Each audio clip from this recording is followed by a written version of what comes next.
Hey everyone, my name is Tyler Pursley, and welcome back to WADA Week 9. I hope that y'all had an awesome spring break. In all my videos, I say that I'm excited, but this time I'm ecstatic to be discussing early technologies. And yeah, let's just begin our conversation. So to begin, reflecting on early technologies and theoretical perspectives.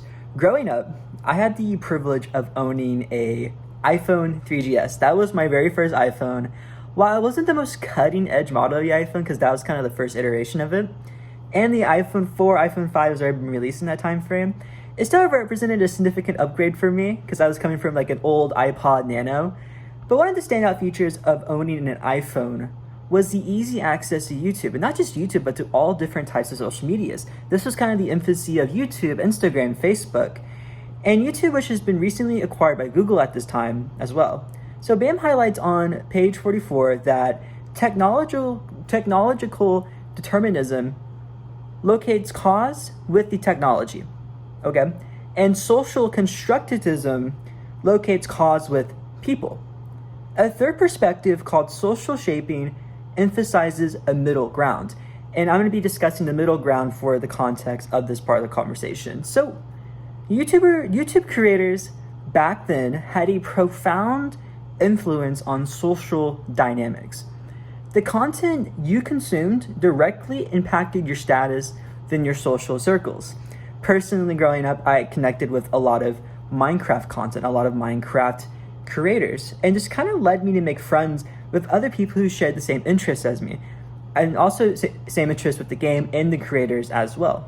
Over time, throughout middle school and high school, I began following more individualistic creators, for instance, like PewDiePie, like Markiplier, and Jacksepticeye.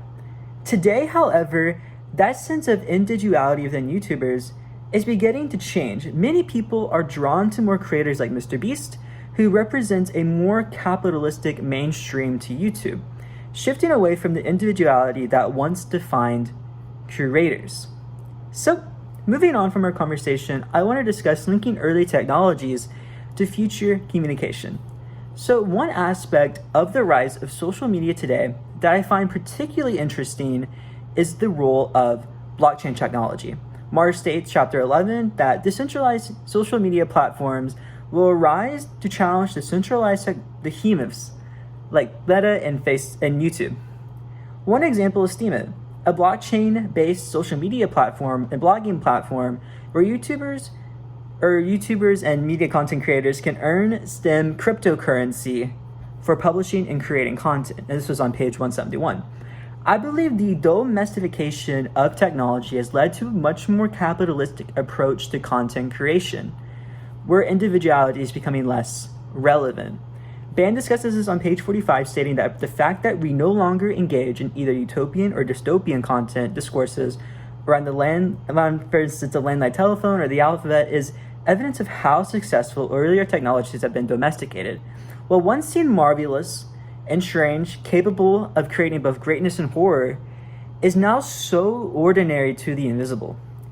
This highlights how technologies, including those in social media, become so ingrained in our daily lives that their original impact fades into the background.